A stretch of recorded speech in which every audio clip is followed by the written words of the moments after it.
¿Qué hora, amiga? Ahí está. Todo tuyo, tu espacio, Rodri. Adelante, vamos con Daniel número 8, chicas.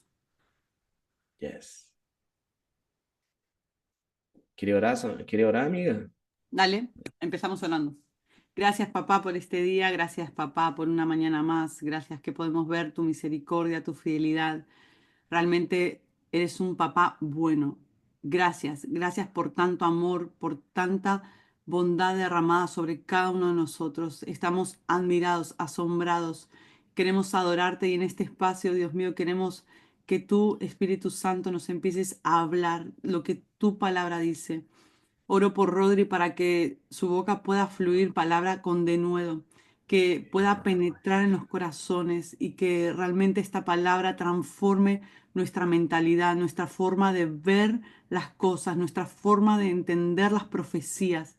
Papá, dale gracia y favor a tu hijo Rodri y bendícelo, papá, prospéralo, Jesús. Oro por su casa, su familia, por todos sus proyectos, todo lo que vienen adelante, papá, que tú seas exaltando su vida. En el nombre de Jesús, amén. Amén. Tremendo, acá estamos. Volvemos, ¿viste? Ahora en vivo, estamos activos. Después de 3 clases de Apocalipsis 7, espero que todas pudieron ver, acompañar.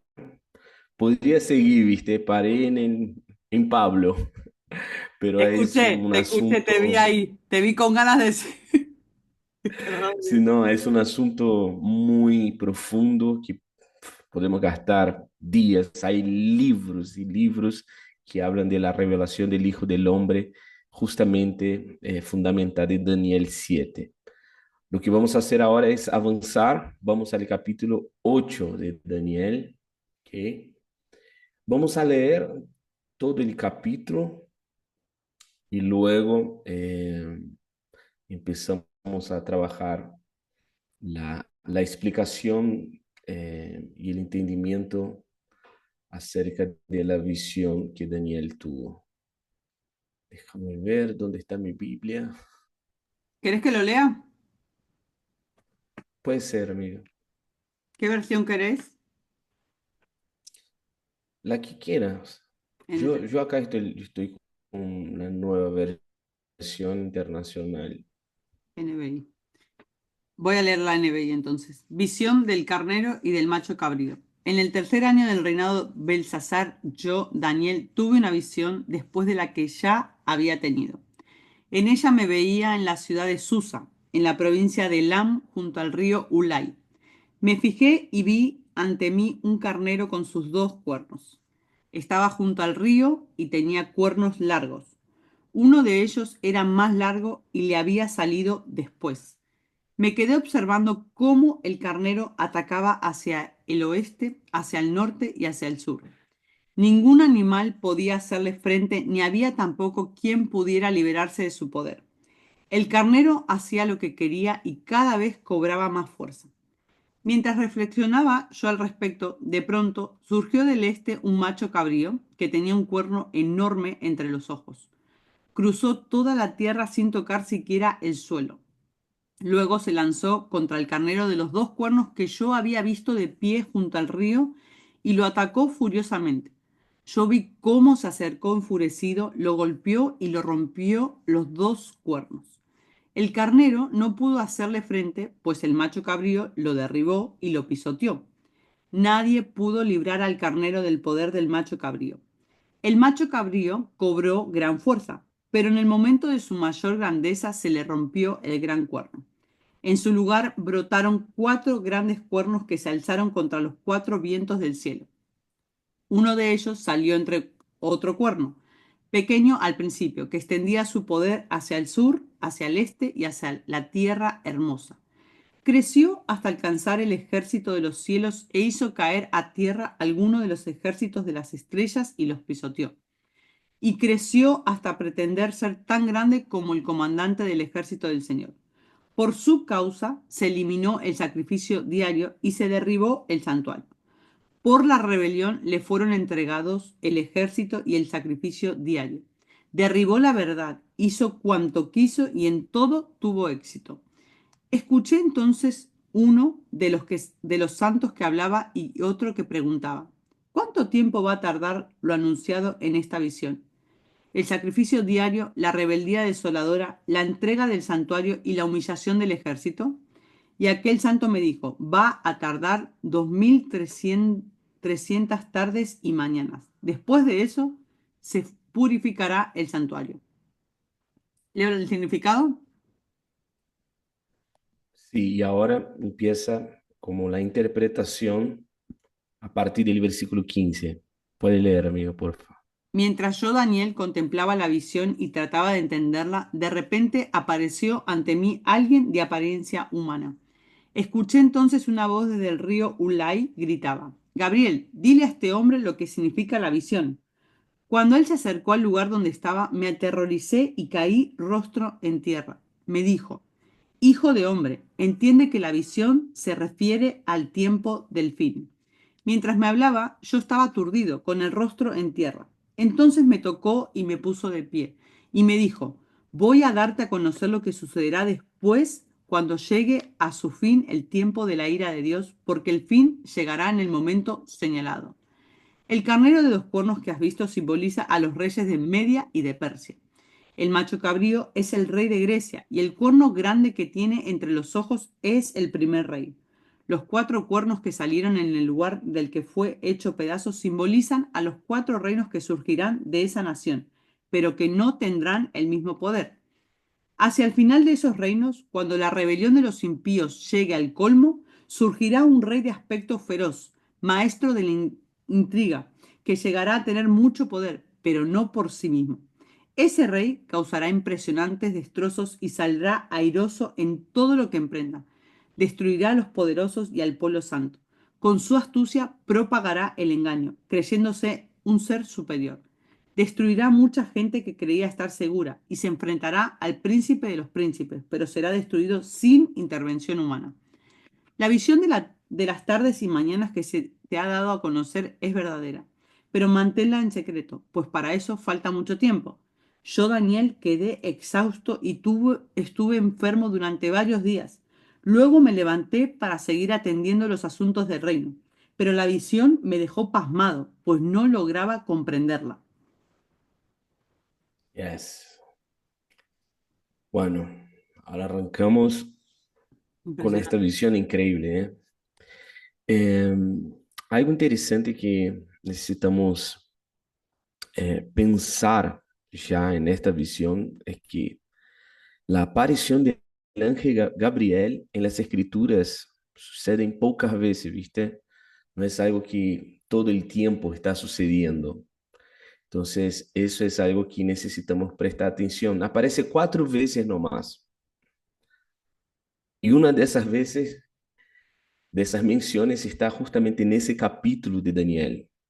Eh, y lo interesante también es que Gabriel, quando vai pensar a dar el significado de la visión que Daniel tuvo, Gabriel habla, Hijo del hombre, entiende que la visión se refiere al tiempo del fin. Entonces, ¿cómo debemos interpretarla? Ya, esa profecía pasa por una interpretación de mirar los acontecimientos con respecto al fin, o sea, una interpretación escatológica. Partimos desde ahí, ¿ok? No solamente como algo del pasado, no solamente como algo histórico. ¿Cuál es su cumplimiento? Ya de una, Gabriel nos dice, esta visión se refiere al tiempo del fin, ¿ok? Entonces, es algo que necesitamos ya de una percibir porque eso va a tocar toda la forma como vemos esta visión y el cumplimiento de esa visión, ¿ok? Essa visão causou em Daniel um profundo impacto. Já de uma como no último versículo vas a ver que Daniel está como em choque. É como para Daniel isso teve um significado profundo. E é importante perceber isso. Uma maneira de interpretar as profecias, o livro de Apocalipse, as profecias com respeito ao fim é poner los zapatos de Daniel, por ejemplo. Poner los zapatos de Juan. Cuando vas a leer Apocalipsis, poner el zapato de Juan. Cuando vas a leer Daniel, pones los zapatos de Daniel. ¿Por qué? Porque más que entendimiento de informaciones, más que ser un disco rígido que acumula informaciones, queremos probar del peso que esa profecía causó en estos hombres. ¿Por qué Daniel sintió ese impacto? ¿Por qué tuvo un significado tan profundo? Bueno, el mismo peso que esa profecía tuvo en la vida de Daniel, queremos probar de eso en nuestra vida, porque eso genera en nosotros un peso de responsabilidad. Eso genera en nosotros un peso de urgencia. Las profecías del fin, si no te está generando urgencia, algo está pasando que no está realmente entendiendo. No es solamente para, como, bueno, aclaré algunas dudas, ¿viste? Tenía algunas curiosidades con respecto al fin, bueno, ahora ya lo sé y seguimos para el próximo paso. No, no.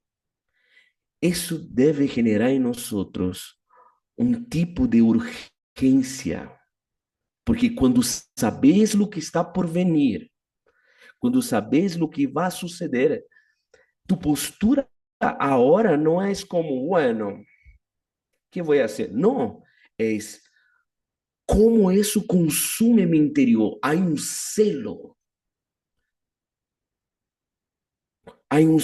en prepararme para eso que Dios ya dijo que va a suceder y a un peso de preparar a otros para que estén listos para lo que Dios ya dijo que va a suceder. Entonces, la preparación es una postura, es un tipo de respuesta. Cuando estudiamos acerca del fin, amigas, estamos hablando cuál es la respuesta que vamos a dar quando estes eventos empezarem a suceder. Quando estudiamos acerca de las profecias de Daniel, habla de um tipo de obediência que necessitamos desarrollar. ¿Cuándo? Ahora. ¿Y cuál es el escenario en el día a día?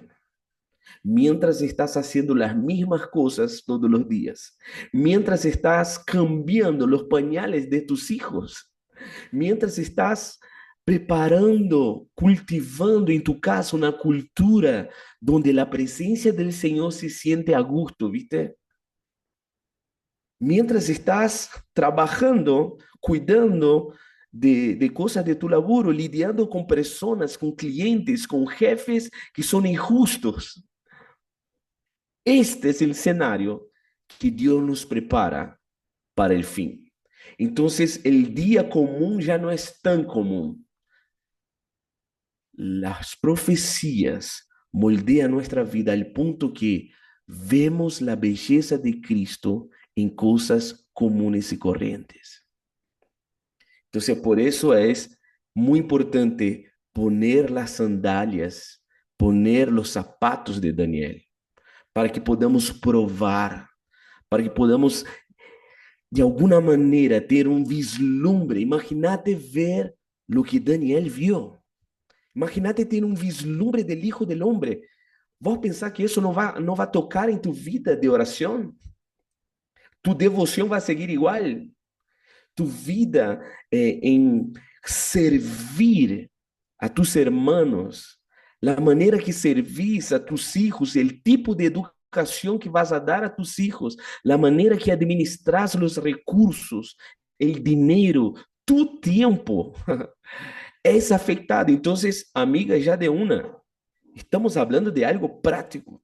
Las profecías vienen cargadas de actitudes prácticas.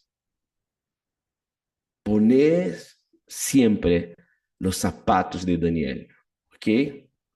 Entonces, ahora lo que vamos a tratar de hacer es entender, comprender más el significado de esta visión, ¿ok? Vamos a revisar una vez más y, y pido por el espíritu de revelación y sabiduría Déjanos ver. Te queremos a ti, Señor. Déjanos probar. Nos dé la bendición de escuchar el sonido de tu voz, el tono de tu voz audiblemente, Señor. Déjanos percibir tu presencia educándonos. Ah, nos presentamos hoy una vez más como hoja en blanco para que nos enseñes. Sea nuestro maestro, nuestro profesor aquí ahora. Nos dé un corazón enseñable, un corazón que quiere aprender. Nosotros no sabemos, Señor. Necesitamos, todavía no vimos todo de ti. Todavía no hemos probado todo de ti. Queremos más. Déjanos ver. Afecta nuestro corazón, nuestras emociones, nuestros pensamientos, nuestras creencias. Así como Daniel fue sacudido por esa revelación, Señor.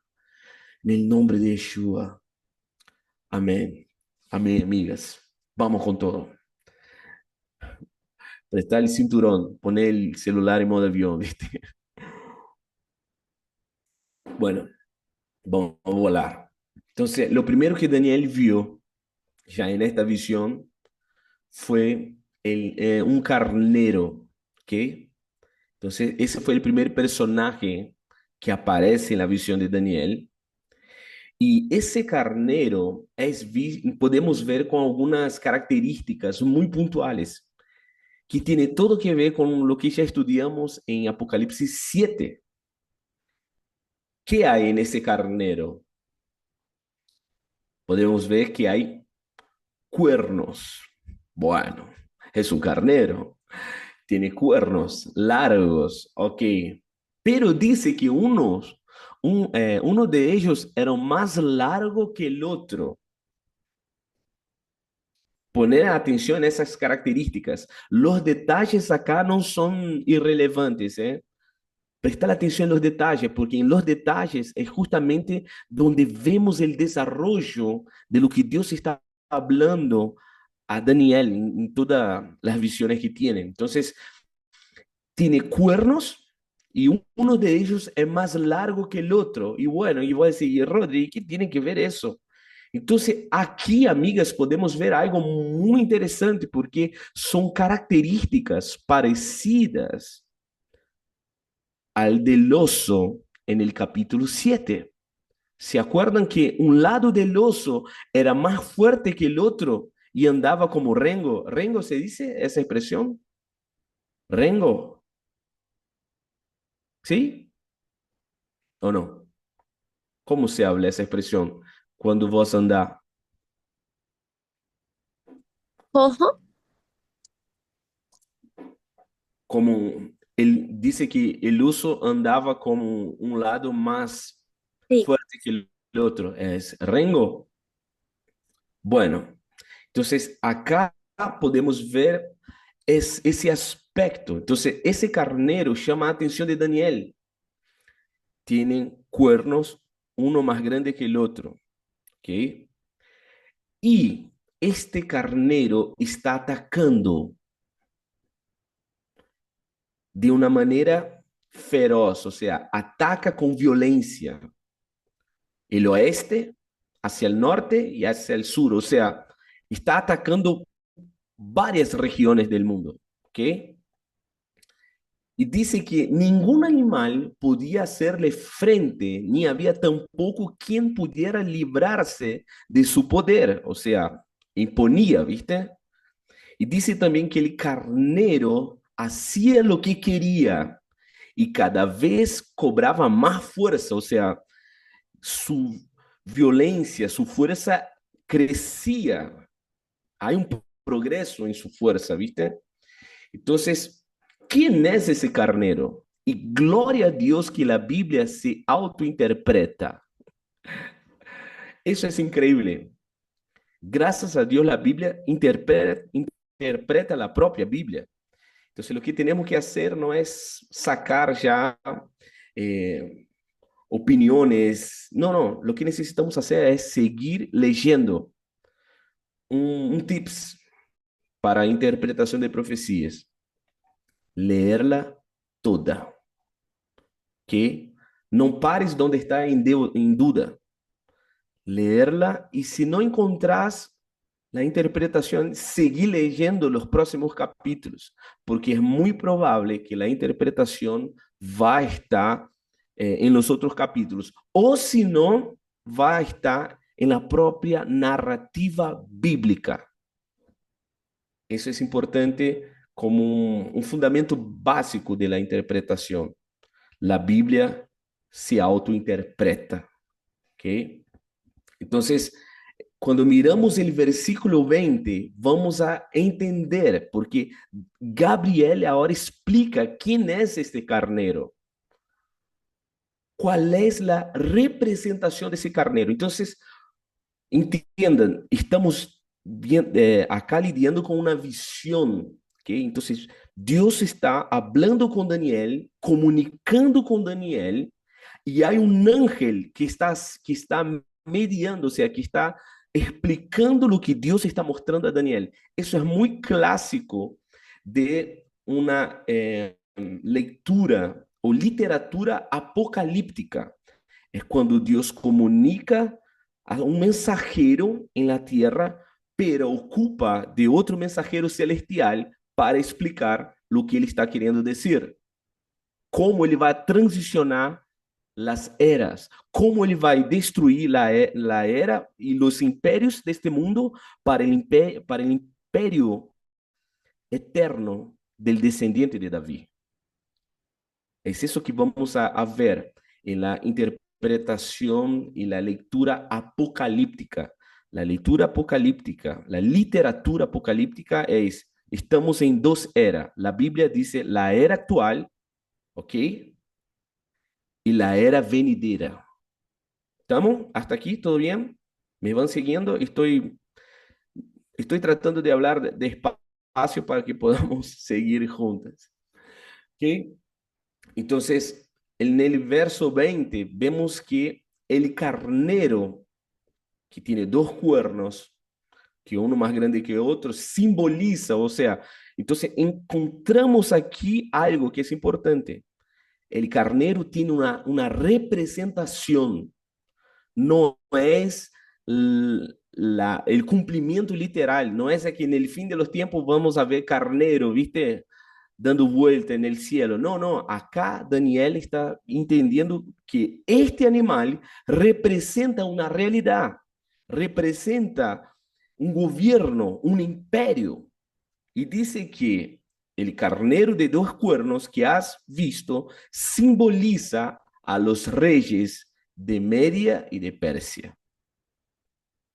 Y es justamente el oso, en el capítulo 7, tiene la representación de Medio Persia.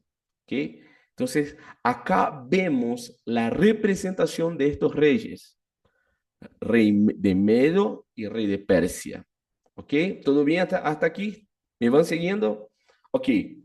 Y luego, en la visión de Daniel, vamos a ver un otro personaje. Versículo 5 dice que mientras reflexionaba yo al respecto, de pronto surgió del oeste un macho cabrío. Uf. Que también tiene características interesantes. Este ahora tiene un cuerno enorme entre los ojos. ¿Ok? ¿Y qué más? Cruzó toda la tierra sin tocar siquiera el suelo. O sea, este ahora tiene habilidades diferentes. Es rápido. Y sigue, verso 6. Luego se lanzó contra el carnero de los dos cuernos que yo había visto de pie junto al río y lo atacó furiosamente. 7. Yo vi cómo se acercó enfurecido, lo golpeó y le rompió los dos cuernos. Oh, el carnero no pudo hacerle frente, pues el macho cabrío lo derribó y lo pisoteó. Nadie pudo librar el carnero del poder del macho cabrío. 8. El macho cabrío cobró gran fuerza, pero en el momento de su mayor grandeza se le rompió el gran cuerno. Oh, eso es importante comprender, ¿eh? Seguimos. En su lugar brotaron 4 grandes cuernos que se alzaron contra los 4 vientos del cielo. Y después de eso dice algo que debemos poner atención también. 9. De uno de ellos salió otro cuerno, pequeño al principio. ¿Es familiar para ustedes esa expresión? Un cuerno pequeño. ¿Se acuerdan que estudiamos acerca de eso? Pequeño al principio. Entonces vemos que hay un desarrollo desde el capítulo 7. Los que tomaron notas, los que estudiaron el capítulo 7, pueden percibir, o sea, están un poco más familiarizados con algunas expresiones, ¿ok? El pequeño al principio, que extendió su poder hacia el sur, hacia el este y hacia la tierra hermosa. ¿Qué tierra hermosa es esa? O tierra magnífica. Vamos a entender un poco más. 11. Creció hasta pretender ser grande como el comandante del ejército del Señor. Por su causa se eliminó el sacrificio diario y se derribó el santuario. Ojo. 12. Por la rebelión le fueron entregados el ejército, el sacrificio diario, derribó la verdad, hizo cuanto quiso, en todo tuvo éxito. Entonces, ¿pueden identificar ya quién es ese cuerno pequeño? Y dice, ¿por cuánto tiempo va a tardar? 13. Escuché entonces que uno de los santos hablaba y que otro le preguntaba, ¿cuánto tiempo va a tardar lo anunciado en esta visión? El sacrificio diario, la rebeldía desoladora, la entrega del santuario y la humillación del ejército. 14. Aquel santo me dijo, va a tardar 2300 tardes y mañanas. Después de eso se purificará el santuario. Entonces, acá vemos que el texto nos dice quién es el macho cabrío. Gracias a Dios tenemos la interpretación también de quién es, que está justamente en el verso 21. El macho cabrío es el rey de Grecia, que es el imperio griego. Y también nos dice que ese cuerno proeminente que tiene el macho cabrío, el cuerno grande que tiene entre los ojos, dice que es el primer rey. Ok, ¿quién es el primer rey de Grecia? La historia nos dice. Eso es increíble porque no tenemos que estar inventando cosas, no tenemos que estar buscando porque la Biblia es una historia profética, la Biblia no está como opuesto a la historia de la humanidad, no, justamente el plan de Dios se desarrolla en la historia de la humanidad. Entonces, la historia nos dice que el primer gobernante de Grecia fue Alejandro Magno, como el más grande emperador griego, ¿viste? Él fue conocido como alguien que nunca había perdido una batalla en Grecia. Entonces, estamos hablando de alguien que realmente existió. Y abre paréntesis, ¿sabes qué? Hay más evidencias de la muerte y resurrección de Cristo de que de la propia vida de Alejandro Magno. Cierra paréntesis, o sea, nuestra fe no es una fe burra, nuestra fe no es una fe ciega, tenemos sí evidencias históricas. Entonces, negar evidencias históricas, hechos que realmente sucedió es como ahí necesitar de un psicólogo, porque ya no es una cuestión de fe, como sucedió. Bueno, y ese es tema para otro momento. Entonces, Alejandro Magno murió justamente en la edad de 32 años aproximadamente, la historia dice. Y cuando ese rey muere, ese imperador, ¿qué sucede? Vemos en esta visión, ¿se acuerdan que el cuerno poderoso del macho cabrío, que es el gran rey, ¿ok? Que es Alejandro Magno, después de su muerte, justamente Alejandro Magno, cuando muere, el reino, el imperio griego es dividido en 4 dinastías. Y eso es importante entender porque vemos exactamente esos aspectos en la visión de Daniel, porque nos dice exactamente eso. Los 4 cuernos salieron de un lugar de que fue hecho pedazos. Simboliza que los 4 reinos surgieron justamente de esta nación, ¿ok? Pero acá dice que no tendrán el mismo poder. Yo había comentado con ustedes también eso en el capítulo 7 para explicar también el imperio griego, ¿no? Que es como un leopardo con 4 cabezas, ¿se acuerdan? Entonces, acá nos está mostrando que ese cuerno es destruido y sale de él 4 cuernos más.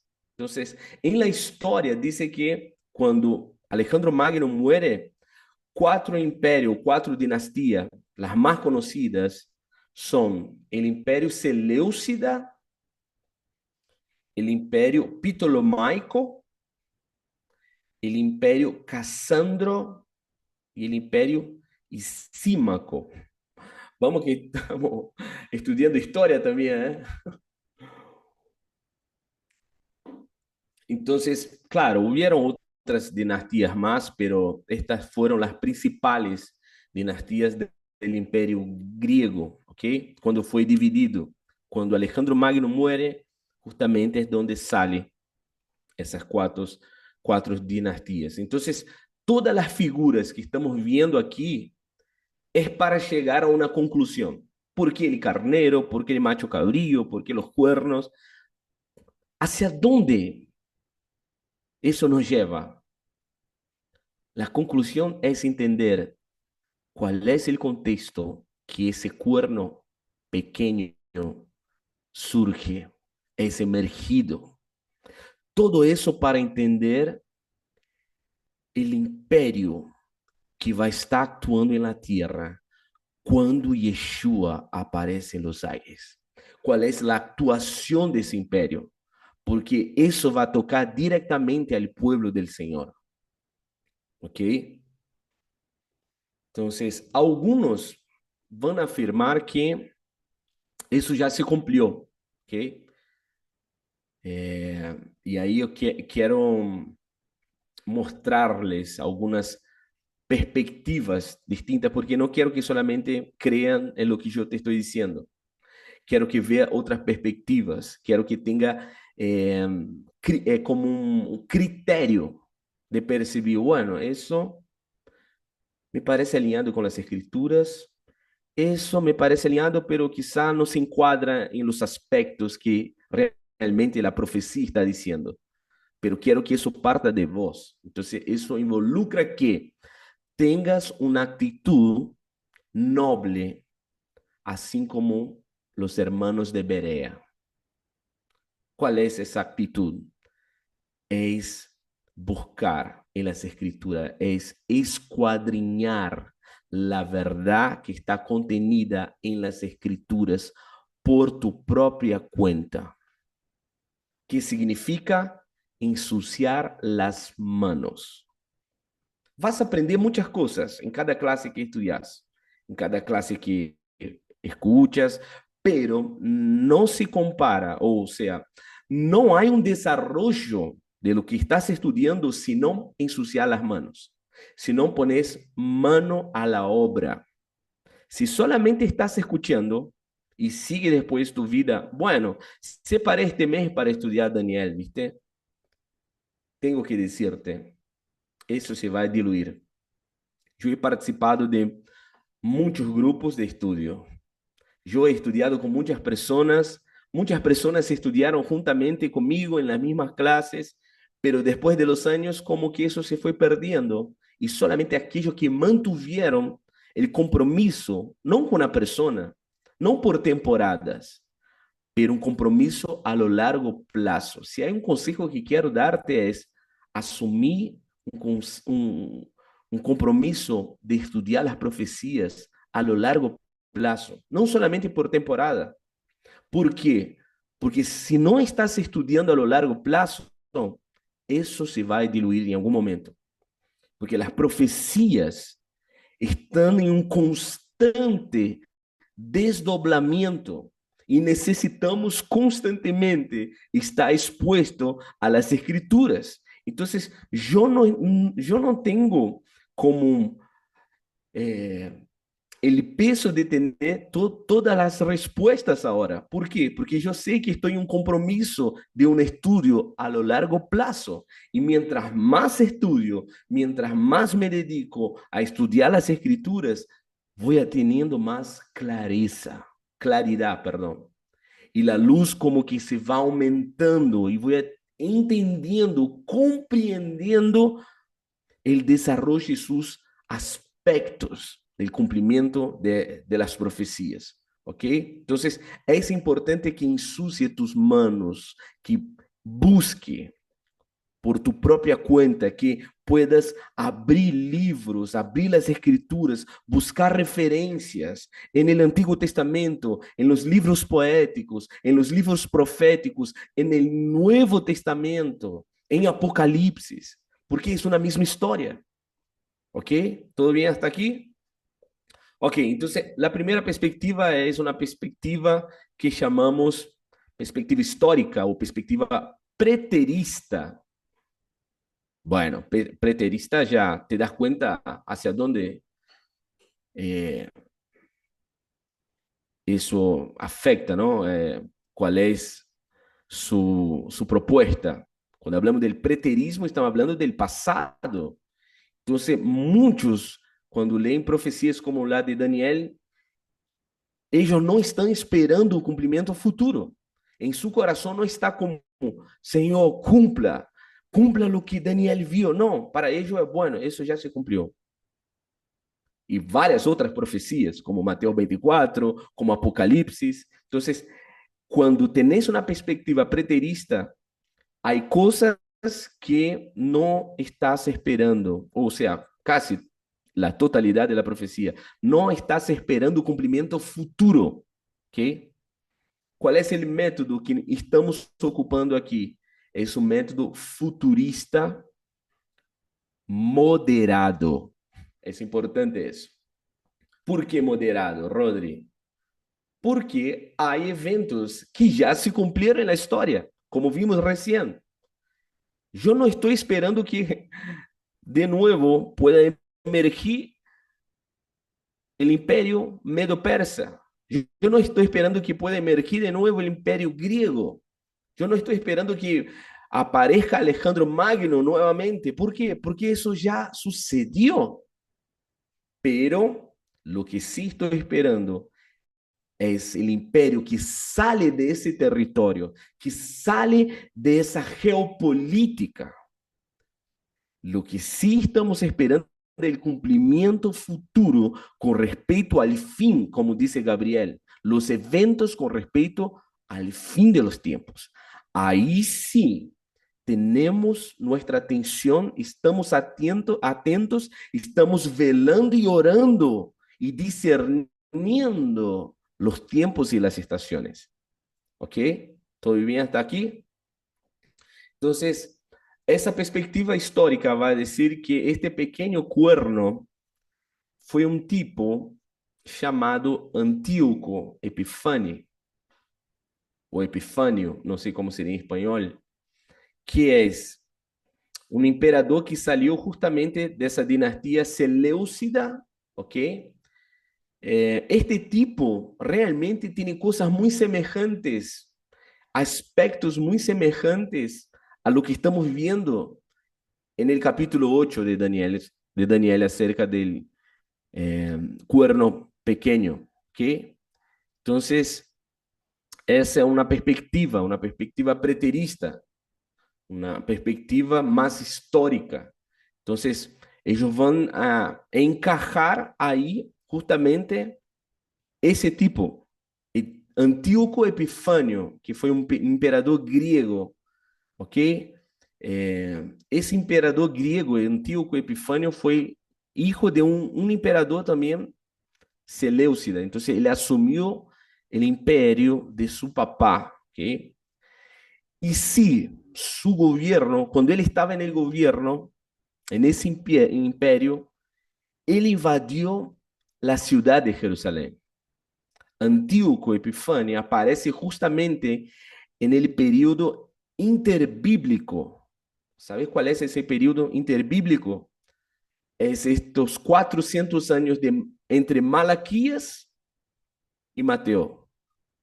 ¿Se acuerdan de esos 400 años de un silencio profético en Israel? Es justamente en ese período que llamamos el período interbíblico.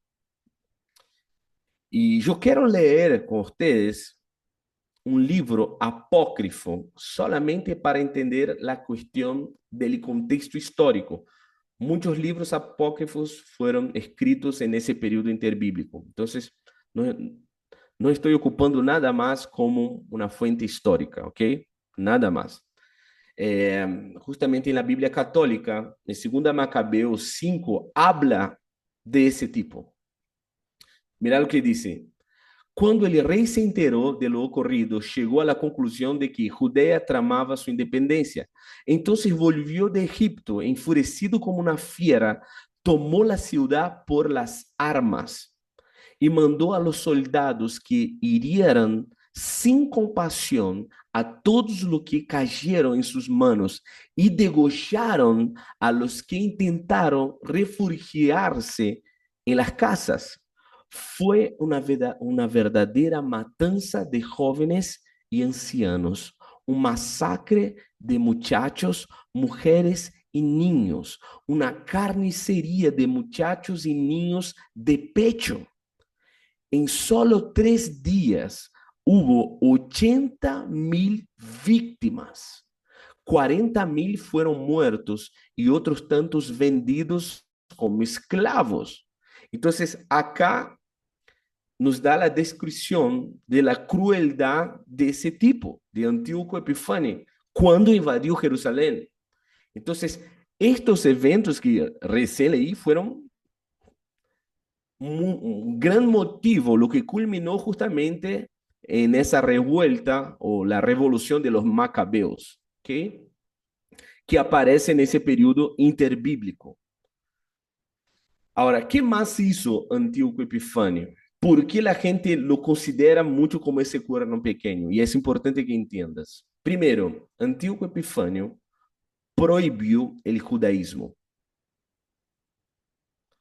Segundo, terminó con los sacrificios en el templo.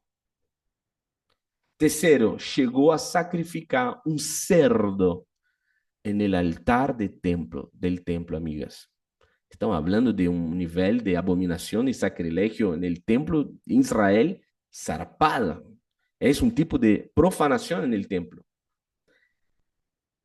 4, reemplazó las fiestas judías por banquetes idólatras.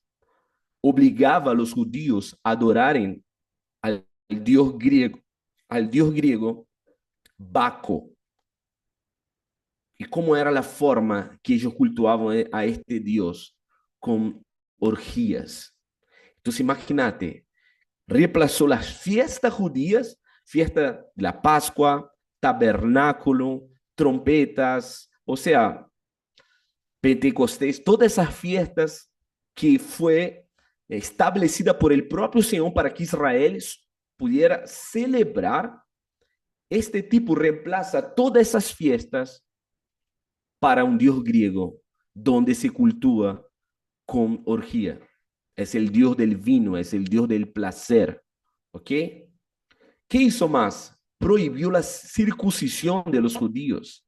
Imagínate. Prohibió la lectura de la Torá. Prohibió a los judíos a guardar el sábado. obligó a los judíos a comer carne de cerdo. O sea, estamos hablando de un líder que hizo cosas horribles. Estas características hablan mucho de alguien que persigue con violencia, pero persigue con odio al pueblo judío. ¿Ok? Entonces, muchos estudiosos van a mirar la característica que realmente no es cualquier líder, no es cualquier persecución. ¿Ok? Y ellos van a afirmar que, bueno, Antíoco Epifani es ese cuerno pequeño. Ahora, voy a mostrarte una otra perspectiva que es la que creo y muchos otros teólogos, ¿ok? Que sí, Antíoco Epifani puede ser una representación parcial, o sea, la profecía, el carácter de esa profecía cumple parcialmente la vida de ese tipo. ¿Y por qué te estoy diciendo que es un cumplimiento parcial de la profecía de Daniel 8 con respecto al cuerno pequeño? Primer punto es que la declaración de Gabriel a Daniel, ¿cuál es? ¿Se acuerdan? Arrancamos la clase así. Hijo del hombre, entiende que la visión se refiere al tiempo del fin. Cuando habla la expresión el tiempo del fin, está hablando el fin, los eventos que anteceden al regreso de Cristo. Es un periodo muy específico. ¿Ok? Primer punto. Segundo aspecto, porque essa profecia não se cumpre com Antíoco Epifânio, porque quando vês Mateus 24, ¿se acuerda el sermón escatológico de Jesús? Jesús vuelve a mencionar la profecía de Daniel 8 acerca de la abominación desoladora, acerca del sacrilegio que todavía va a suceder. Entonces, Jesús menciona a Daniel 8 de nuevo en Mateo 24. Y es justamente esa expresión que vemos aquí en el verso 11 y 12. Conecta eso.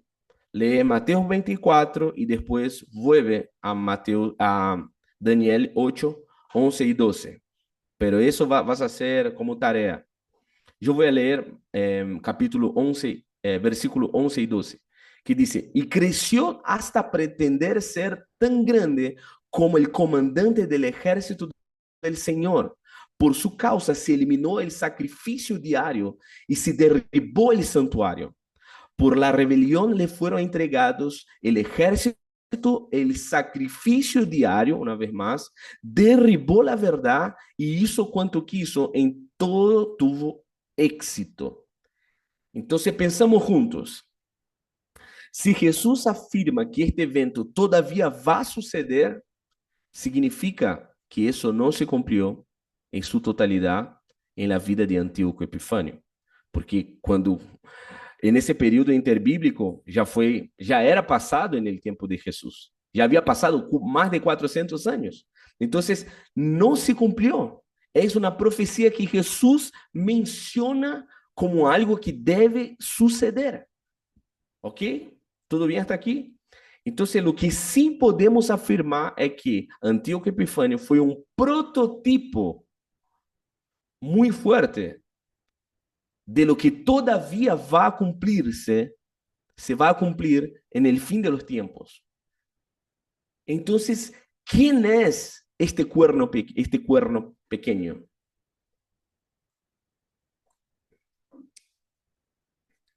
Es el anticristo.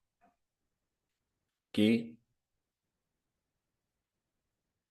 um outro aspecto é que quando miramos Daniel capítulo 7, dice que el pequeño cuerno sale del cuarto imperio. Ay, perdón, amiga, no pensé que ibas a dar el nombre. Uy, no. Hablamos lo que la Biblia habla. Entonces, uno de los aspectos interesantes es que Antíoco Epifânio no sale del cuarto imperio, como dice el capítulo 7, sale del tercer imperio. Lo que vemos es que él aparece 175 años antes de Cristo, para que tengas como un dato histórico. Ele sale como um fruto del terceiro império, que é o império griego, ¿ok? Entonces, Daniel 7 nos dice que el pequeño cuerno sale del cuarto imperio, que es la junción de todos los otros imperios, como ya vimos en Daniel 7. ¿Todo bien hasta aquí? ¿Me van siguiendo? Entonces, una vez más, Antíoco Epifânio fue un prototipo del anticristo en la historia. Así como ya vimos varios otros que vinieron después. ¿Alguien más contemporáneo? Podemos ver como un ejemplo. ¿Quién pensás en la historia que fue como un prototipo del anticristo? En la persecución a Israel, la destrucción en masa, donde desarrolló métodos de matar más gente en menos tiempo, donde tuvimos millones de muertes específicamente de judíos. Muy bien. Adolf Hitler. Seguramente ese tipo fue un prototipo de lo que todavía va a suceder. Seguramente este tipo y varios otros líderes en el mundo que persiguieron la iglesia, que persiguieron Israel. Bueno, ¿cómo puedo percibir que gobiernos, líderes, estructuras gubernamentales, económicas, culturales, políticas, son influenciadas por el anticristo o no? Acá te tiro algo que te va a ayudar. Todo lo que se levanta contra tres fundaciones que Dios levantó en la tierra. Todo que se levanta en contra Israel, todo que se levanta en contra la iglesia, todo que se levanta en contra la familia, tiene influencia del espíritu del anticristo. ¿Ok? Entonces podemos concluir que Daniel capítulo 8 tiene un cumplimiento pleno, total, en la figura del anticristo como este pequeño cuerno. Ahora, vamos a seguir mirando la acción de este pequeño cuerno, porque eso es el enfoque. Acá queremos entender un poco más de eso. Verso 10 dice que tan grande llegó a ser que desafió al ejército del cielo y hasta echó por tierra y pisoteó a parte de ese ejército y de las estrellas. Amigas, Antíoco Epifânio no hizo eso. Esto apunta para el anticristo. Esta expresión de pisotear y destruir al ejército, de enaltecerse, ¿viste? Al punto de matar y juzgar al pueblo de Dios, es algo muy específico. 24 dice que llegará a tener mucho poder, pero no por méritos propios. Mira. Y eso está muy alineado con lo que Pablo afirma en Tesalonicenses. Eso está muy alineado con lo que Apocalipsis dice cuando retrata del anticristo, de la bestia. Apocalipsis dice que la fuerza de la bestia, o sea, la fuerza del anticristo, no viene de él mismo, sino viene de Satanás. El dragón le dio autoridad. En capítulo 13.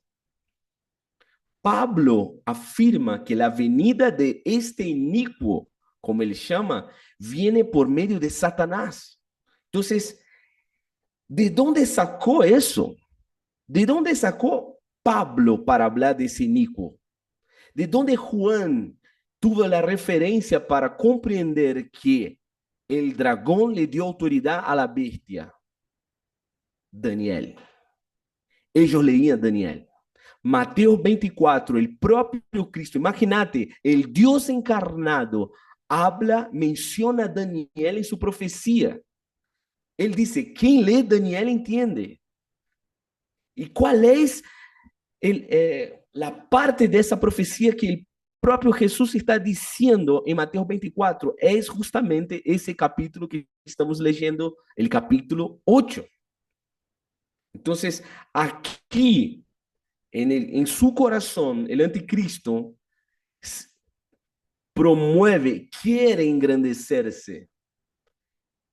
Y sin aviso, aquí dice que destruirá a muchos y se levantará contra el príncipe de los príncipes. ¿Quién es el príncipe de los príncipes?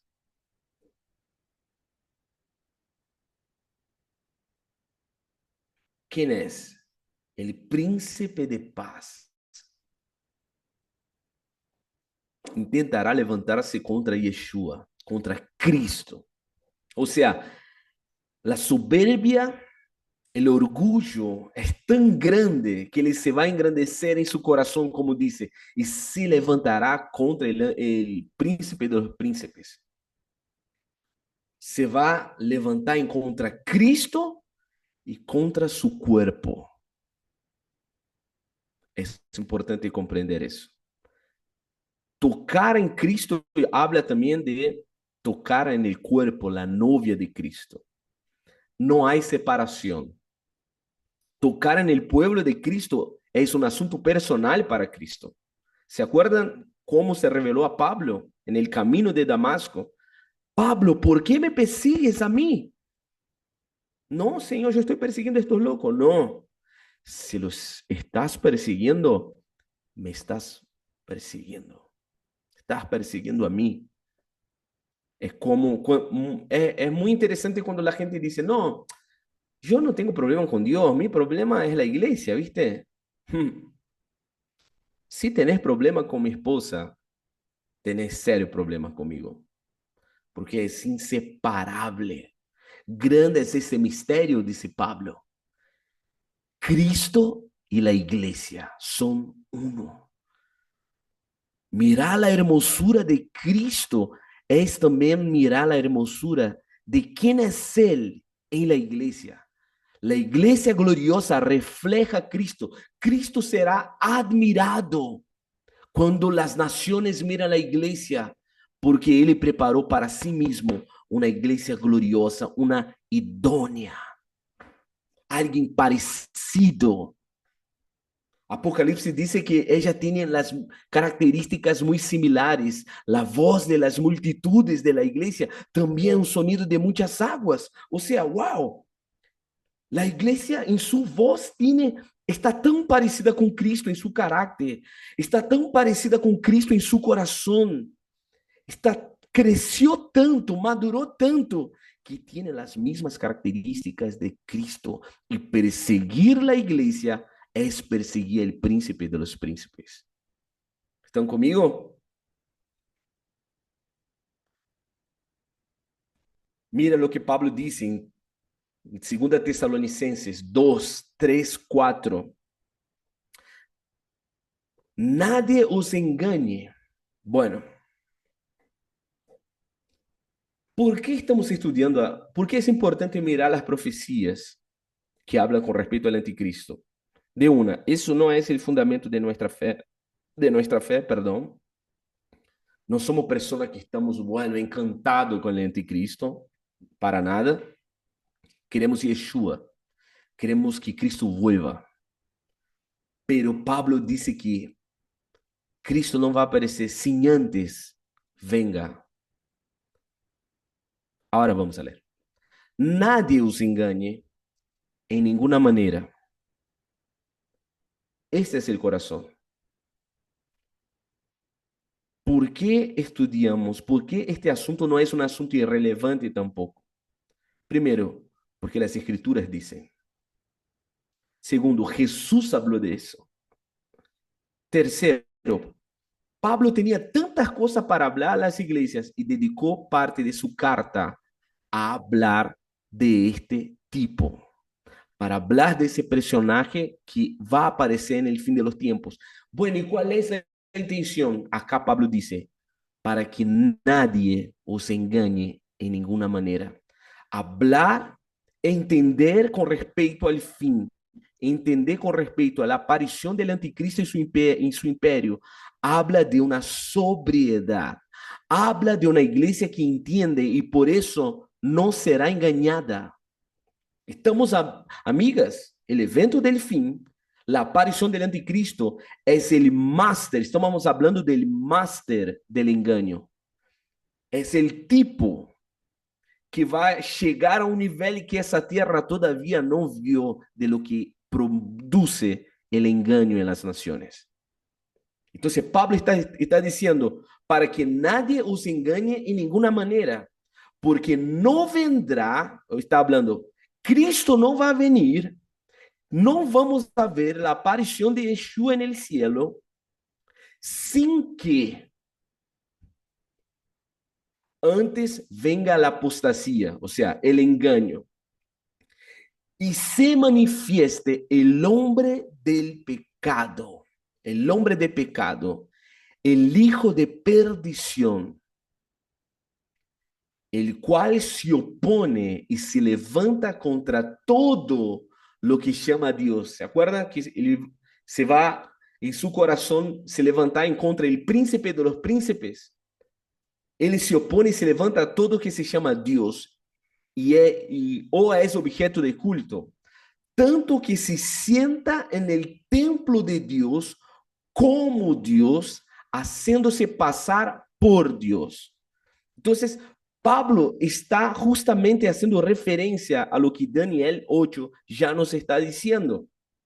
Pablo está ocupando de su carta para anunciar a los hermanos, hey, no, Cristo no va a venir sin antes aparecer la apostasía, el engaño y la manifestación del anticristo. Entonces, la manifestación del anticristo es una gran señal que estamos llegando en los días que Yeshua va a aparecer en los aires con gran poder y gran gloria. Es parte de todo el escenario. Cristo não vai volver se este cenário todavia não esté listo. Por isso a gente diz, não, Senhor, por favor, livra-me do anticristo, intercedemos, repreendalo. Não, amigas.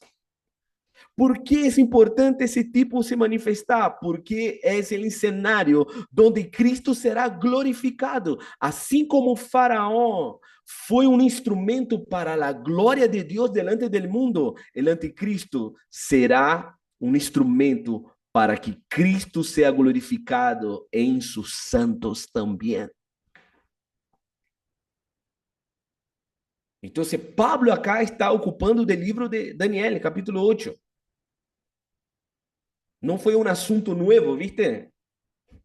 Es como, bueno, ahora Pablo estaba ahí orando y Dios le reveló. No, amigos, amigas, Pablo era un judío. Pablo conocía la Torá. Jesús estudió la escatología, ¿sabes? Jesús fue un estudiante de las profecías. Jesús menciona a Daniel. Ellos estudiaron las profecías. Y aquí nos queda una pregunta. ¿Por qué estudiar con respecto al anticristo es importante para nuestra vida?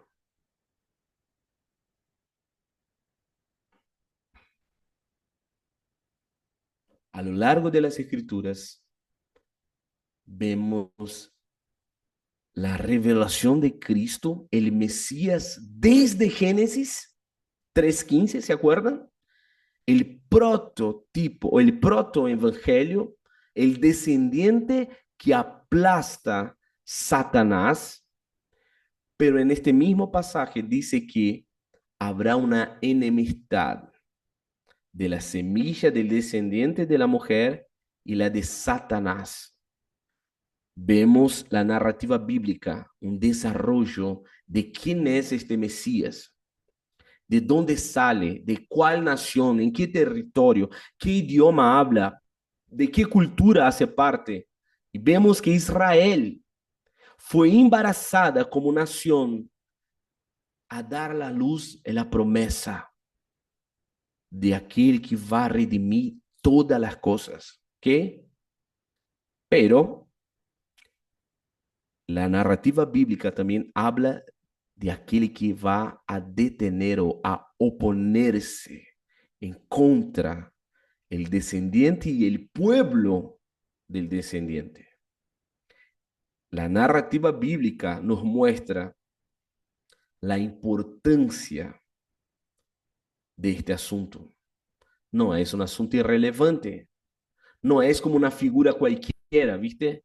No, la narrativa bíblica nos dice que el fin de los tiempos, el escenario del fin de los tiempos, es la enemistad llegando a su clímax de la semilla de la mujer y, y los descendientes de la serpiente, del Satanás. Es Cristo y su pueblo y el anticristo y su imperio. Es Cristo y su cuerpo en la tierra y es la bestia y su cuerpo en la tierra.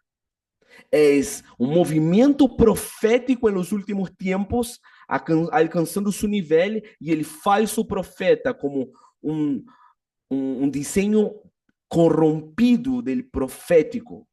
¿Se acuerdan que el falso profeta también ora y hace el fuego caer del cielo?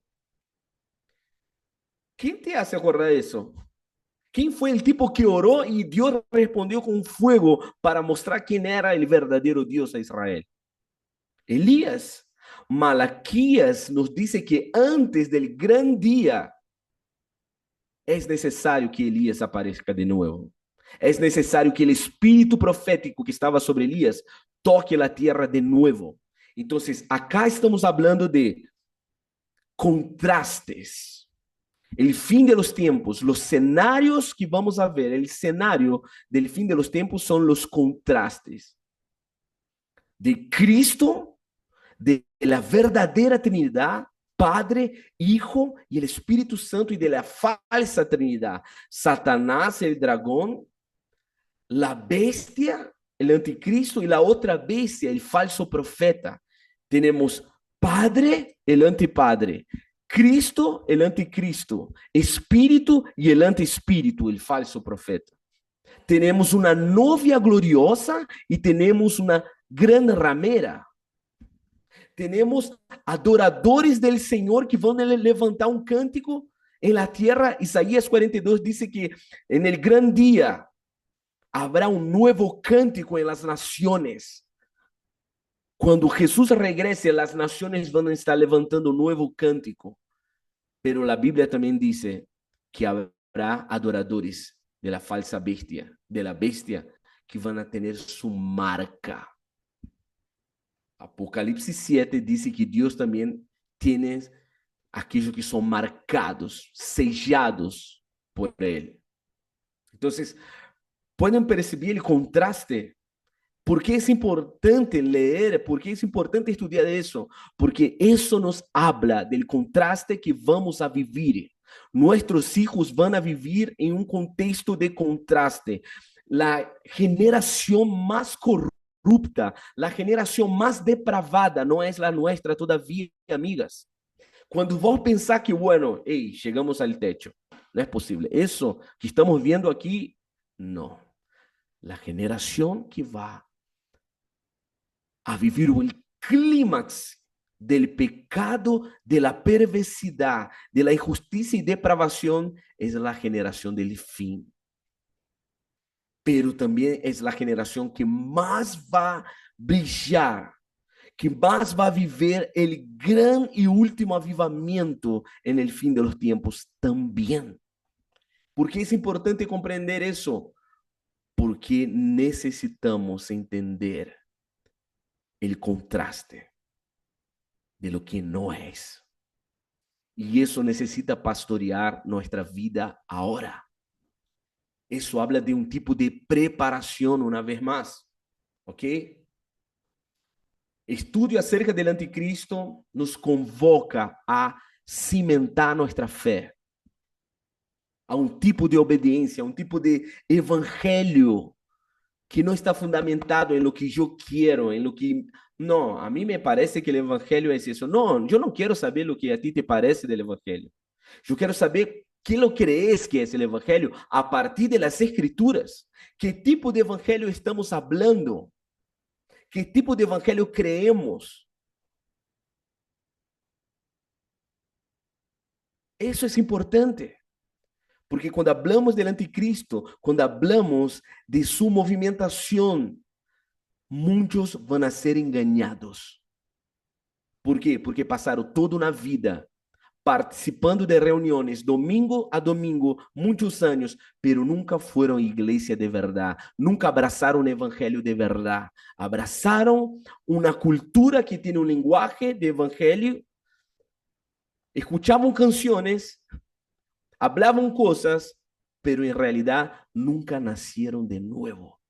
Y ahí vas a ver Juan diciendo en su carta, diciendo que aquellos que salieron de nosotros, salieron porque en realidad estaban con nosotros, pero nunca fueron uno de los nuestros.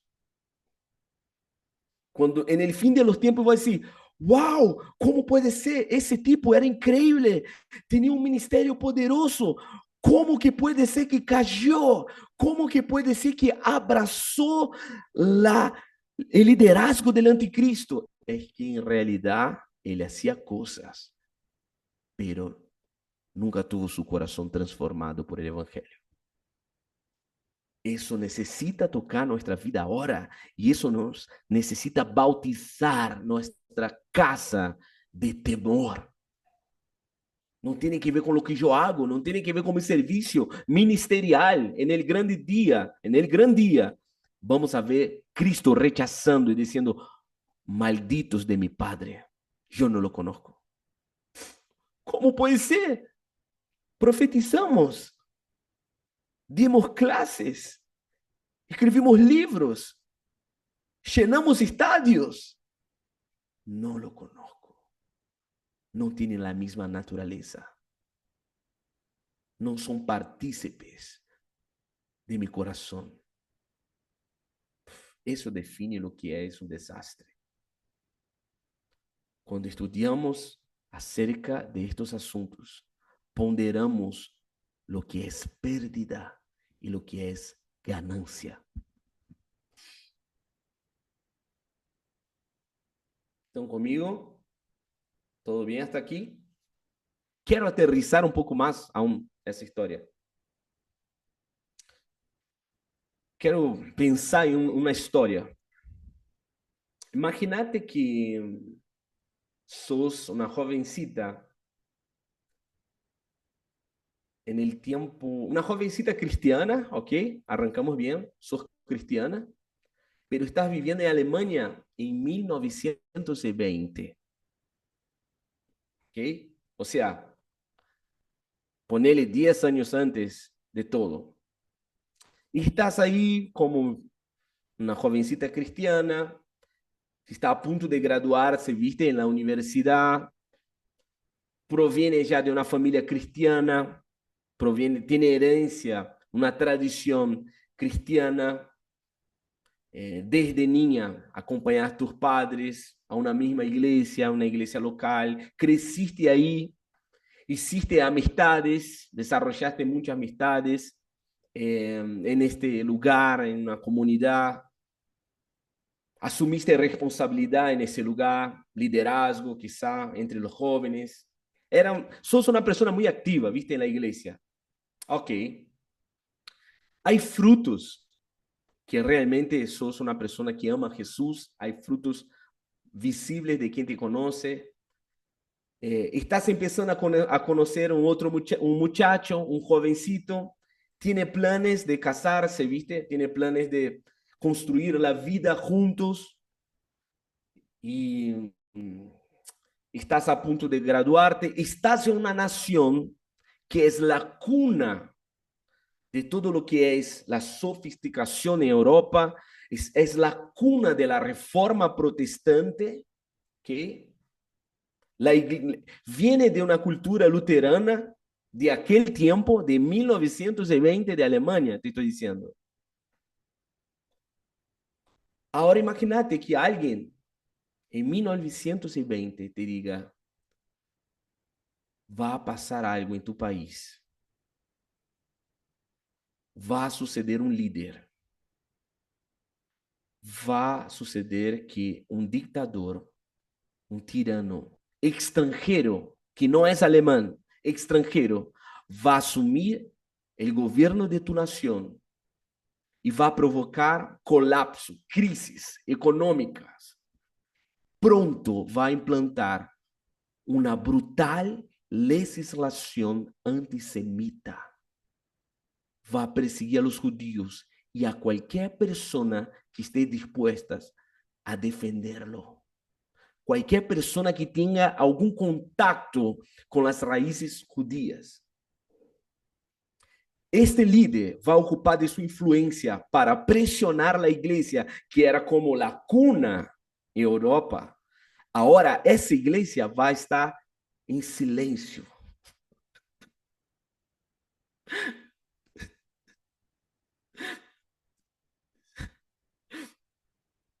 Esse líder vai prover um plano de domínio mundial e vai causar conflitos globais. Milhões de pessoas vão ser afetadas por o que ele vai fazer. Como viverias tu vida sabendo que isso vai suceder a cada 10 anos? Imagínate que vos sos essa jovencita. 1933. A história de Europa nunca mais foi a mesma. A Igreja de Europa, em sua grande maioria, se cayó. Estava em silêncio. Mientras los vagones de trenes pasaban por las plazas y el centro de la ciudad, los judíos gritaban, pidiendo socorro. La iglesia a los domingos subía el volumen para no escuchar los gritos de los judíos.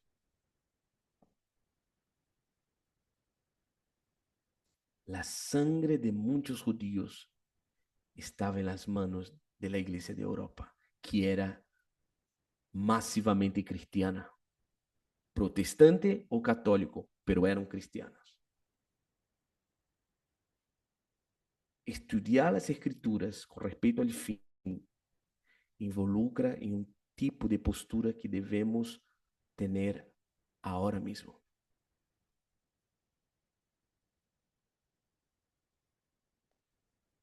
Con eso creo que termino. Tengo muchas cosas para decir, pero siento el Espíritu diciendo hasta aquí. Y quiero que ores. Quiero que pienses en tus hijos. Quiero que pienses en tu matrimonio.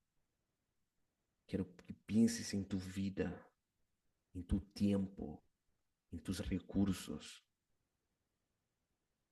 ¿Cuál es tu prioridad? En el momento más oscuro, a medianoche, se oye un grito, ahí viene el novio. Salgan para encontrarlo. En el momento más oscuro, 5 vírgenes prudentes tienen aceite para el momento más oscuro. 5 no cultivaron aceite. Pasaron toda su vida gastando sus aceites en el ministerio. Oraban para predicar. Leían la Biblia para postar cosas en la internet, pero la finalidad de su búsqueda nunca fue el Señor. El evangelio era un medio para alcanzar algo. Pero Cristo está levantando una iglesia comprometida con lo que Él ama. Amén. Amén.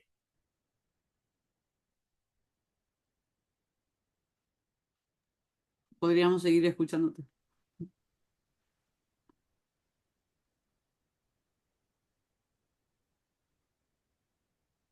Y qué importante lo que estás diciendo de la Iglesia de Europa, porque hoy, después de no sé cuántos años, la Iglesia está igual. En ese aspecto escatológico, en ese aspecto profético de despertar a la profecía. Yo siento que no estamos haciendo nada para ese momento.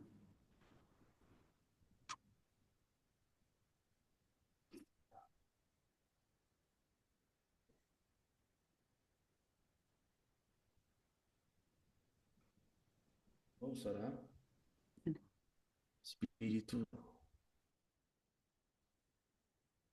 aquí estamos.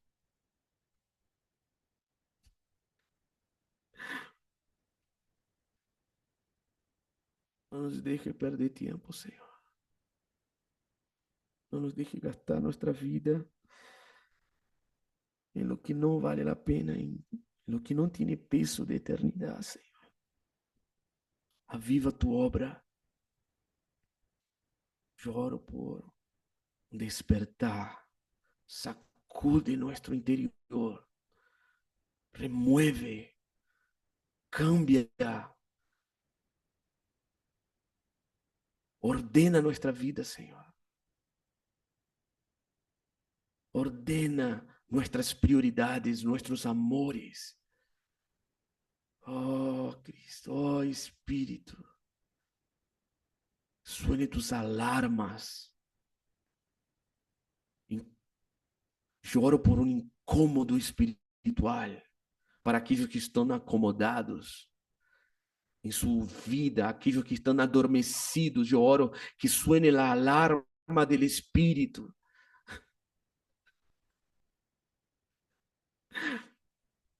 Não queremos perderte de vista, Senhor. Não queremos perderte de vista em la normalidade desta era, Senhor. Em solamente viver a vida para nós mesmos. Oh, Espírito, despierta-nos. Sacude nuestro interior, agudiza nuestros sentidos espirituales para ver la realidad que está por detrás, ver tu plan, involucrarse en él, en la práctica tangible, que nuestros hijos sean tocados por eso, que nuestra casa, nuestras comunidades sean tocadas por eso ahora, Señor. Enos aquí. Cuenta con nosotros, cuente con nuestros hijos, cuente con nuestro matrimonio, cuente con nuestras finanzas, cuente con nuestro tiempo, cuenta. Aquí estamos. Despiértanos para lo que tú estás despierto, Señor. En la primera venida, los discípulos no pudieron estar despiertos contigo, Señor. Pero en el gran día habrá una iglesia que está despierta para lo que tú estás despierto. Uma igreja que está cultivando aceite puro, frutos de processos, fruto de pérdida, frutos de crises, pero uma igreja que te viu em meio das crises, uma igreja que te ama mais que todo, uma igreja que tem o primeiro mandamento como a prioridade, a missão de sua vida, Senhor. Aqui estamos. Aviva tu obra. Aviva tu iglesia. Prepara-nos para o momento mais glorioso em um mundo de caos e de crises. Em nome de Jesus. Amém. Amém, amigos, amigas. Deus les bendiga. Debo, gracias por esse tempo. Muchas gracias. Dedicando para mim mesmo.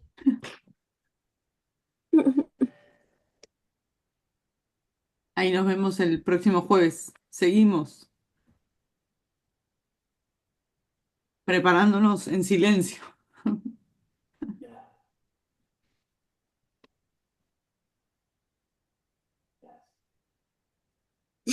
Gracias, Rodri. Muchas gracias.